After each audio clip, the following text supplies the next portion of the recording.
Todd Jones here. I'm the host of the podcast Pressbox Access. Here's a clip from my conversation with Jerry Izenberg. Jerry takes us to Africa for Ali's famous upset of George Forman, the Rumble in the Jungle. So in 1974, you go into the Star Ledger editor's office of Mort Pye. You knocked on his door and you said, "I'm going to Africa." How did you learn that? What did Mort say?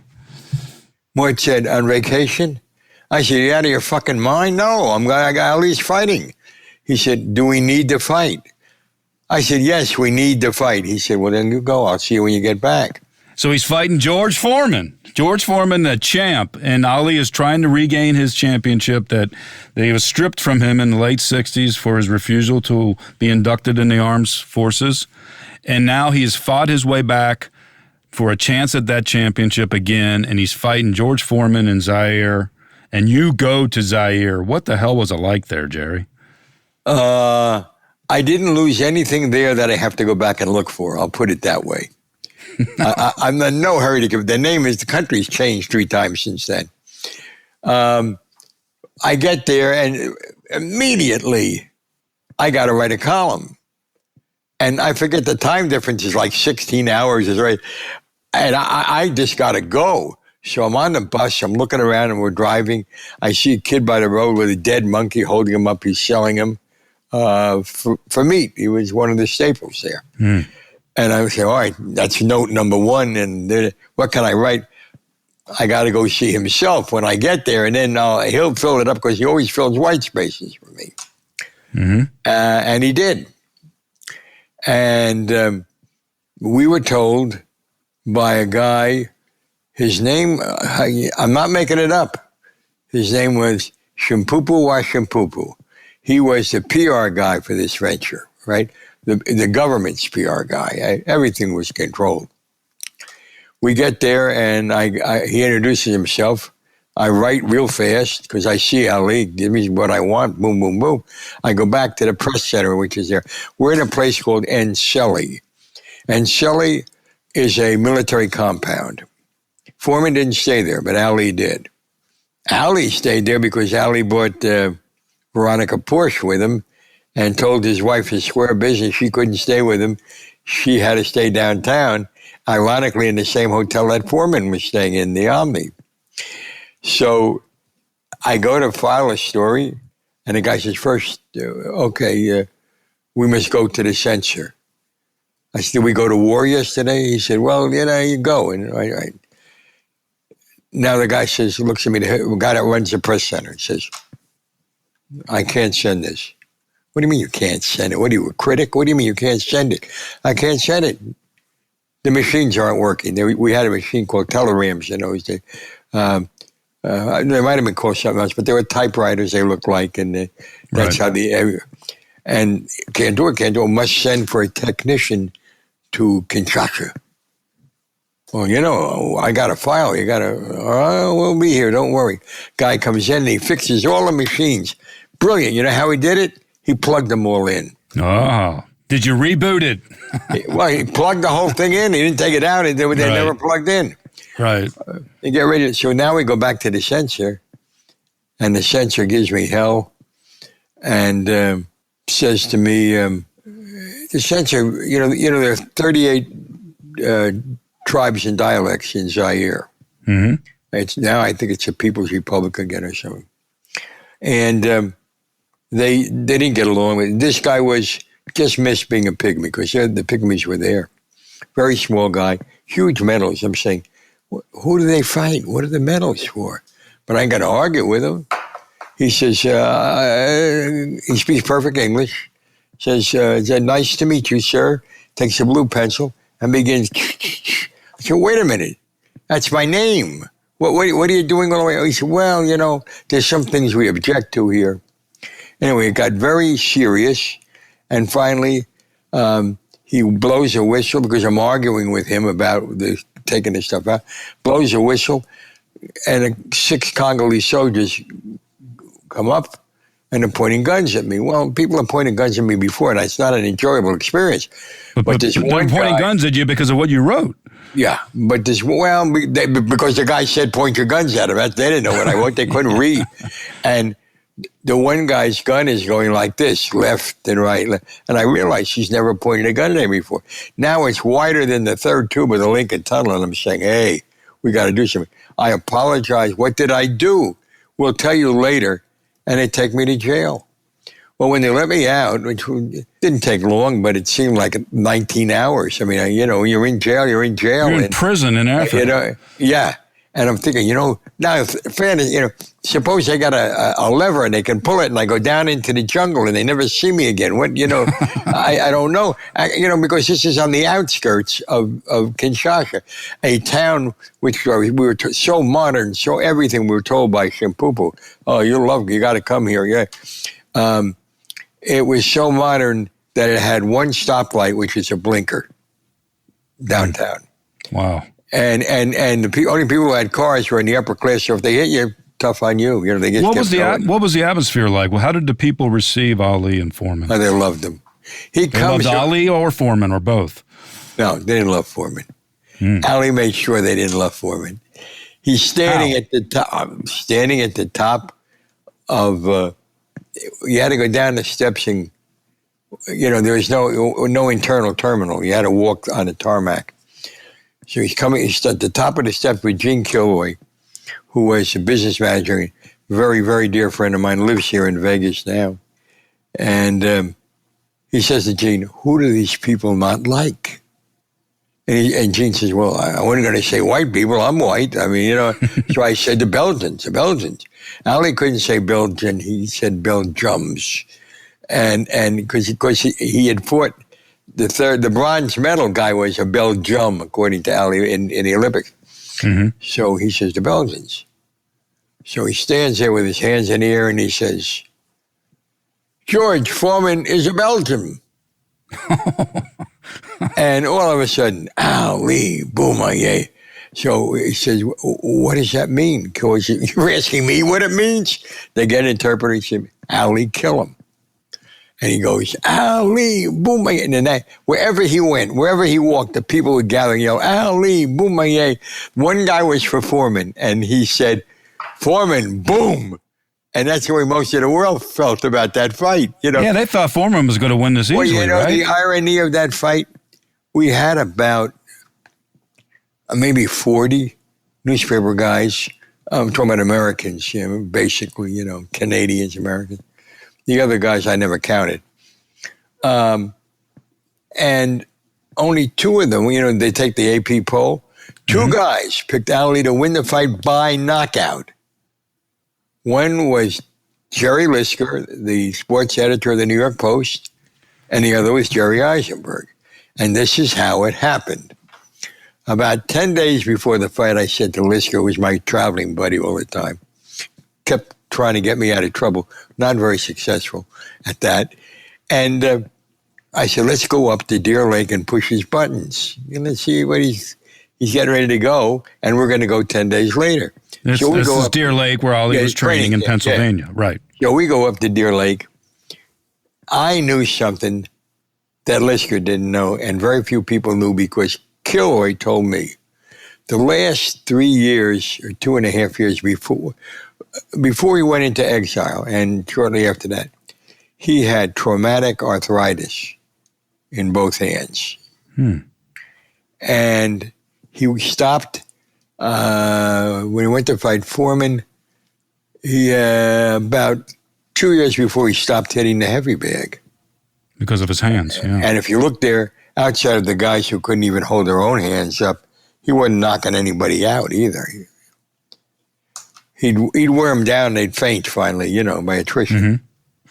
So we're standing in the doorway, and I swear, that's when I was convinced, this son of a bitch, rest his soul, my buddy, had eyes in the back of his head. Because he never turned his head. I swear, he knew that we were standing in the doorway.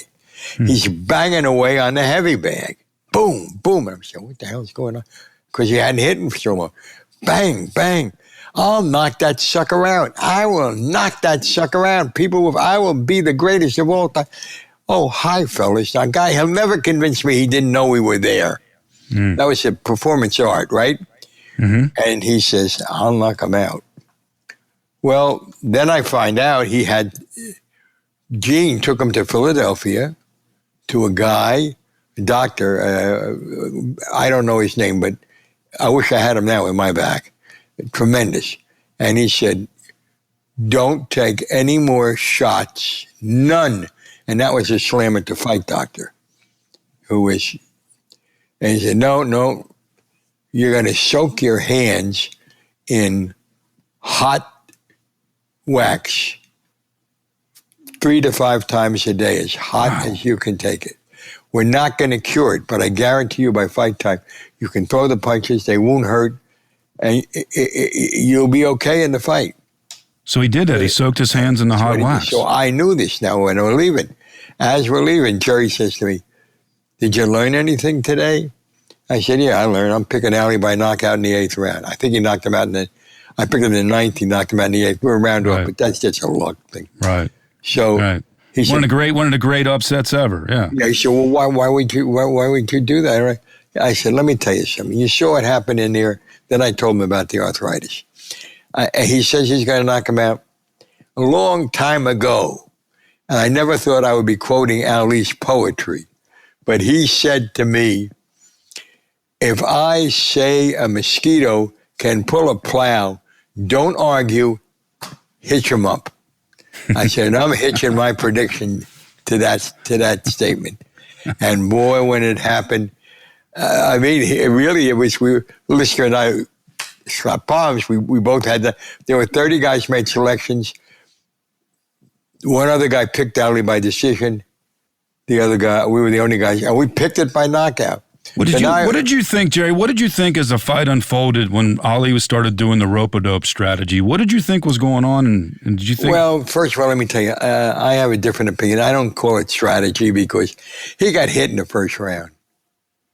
Now, when Foreman hits you, he hits you. So he went to the ropes to figure it out. Well, he's standing there like this, trying to say, all right, now what am I going to do? Because that's the way Ali thought.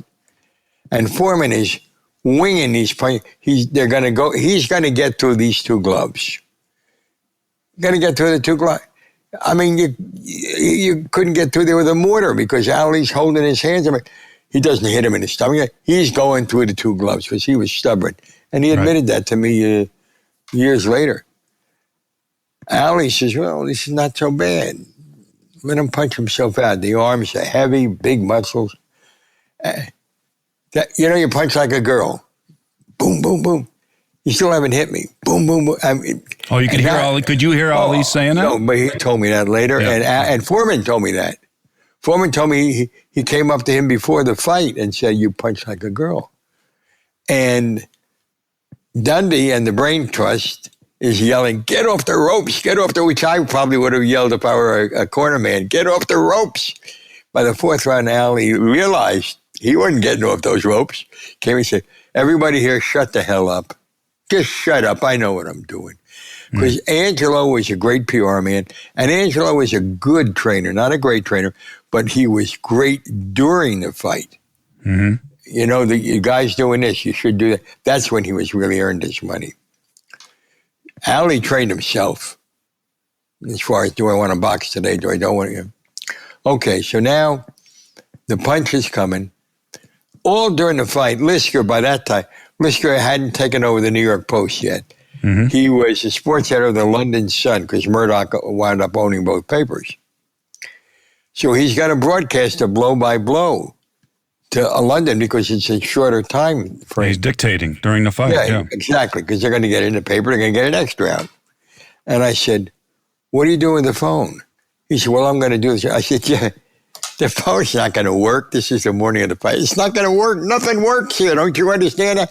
He said, look, and he dials the number, and somebody picks it up and says, hello. You see it works. Jerry, I will take you to lunch at 21 in New York City if that phone works during the fight. And if it doesn't, all you got to do is get me a Big Mac. That's how sure I am. Well, all during the fight, he's saying, he's on the ropes. I don't know why he's there. Can you hear me? Yes, I can hear you. He's not getting tired. I think he's hurting Ali. He's won everywhere. Can you hear me? Yes, I can hear you. And this goes on all through the fight. Bing, bang. Right cross, sneaky right-hand lead. left hook, right again, but he's going down by that time. And as Lisker, he's going down, looks up, can you hear me? And across the ring, the Belgian technician says, yes, I can hear you. He has broadcasted the entire fight from one end of the ring to the other end of the ring, and it's never got to London. And that fight was better than Ali Foreman. Jerry went across that ring because Jerry had been a boxing scholarship holder at San Jose State. But the whole, anyway, it ends. Now, one of the two it ends. I mean, Ali wears him down. I mean, the rope-a-dope works. Foreman tires out. Ali knocks him out. What was it like at that moment when Foreman fell to the canvas? Well, it was, first of all, it was like chopping down a California redwood. He fell in sections, like his ankles hit the ground, then his knees hit the ground, then his chest hit the ground. He says today he thinks he might have beaten the count. I don't think he beat the count. And he had no inclination to be. And like he said to me, I know he knew it because later on, years later when he won back the title, he said, I should have died. I should have gotten up and died not to lose that title right then and there. What was the crowd's reaction when it was official? Well, the whole crowd was pro Ali. There were there were a number of American celebrities in it who couldn't refrain from posing even in Africa when people didn't know who they were. Several American novelists were there. Norman Mailer and others. Yeah. But anyway, it ended. Everybody goes crazy. Now, one of the two most poignant moments I ever had with Ali transpires here. After the fight. It pours rain, an African rain. If that had rained an hour earlier, there'd have been no fight. I mean, it was incredible. But this is Africa. When it stops, the sun is getting ready to rise. So I say to Dave Anderson, well, he's gone. And I said, it was so rushed. I'd like a second shot at this, maybe, for a follow for tomorrow. Let's go find him. And Dave said, well, if you know where he is, there's like 3,000 acres on this military thing. So I said, I think I know where he'll be because I know him. Something about the river is mystic to him, the Congo River. He's going to go down by the river. I just feel it. So we go back. We go down by the river. We're standing on a little hill. It's not big, but it's a rise, so we can see everything out there. Ali is facing the water. And he's looking toward what was once French Congo. And I see his head move. I know he's yelling. I have no idea what he's yelling. We can't hear him, but we can see it. Now, we also know whatever it is, it's not a performance. Because as far as he's concerned, nobody is there but him, the river, and the crocodiles. That's it. And suddenly he shoves his hands up to the sky in a Rocky pose. And he's still yelling.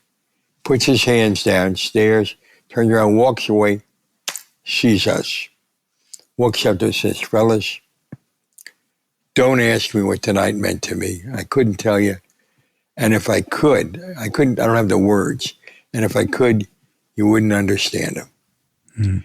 And I thought to myself, when people ask me the way I like to think of him, that moment, thinking he was all alone, arms to the heavens, facing out after having done an impossible deed, in that instant, he was the king of the world.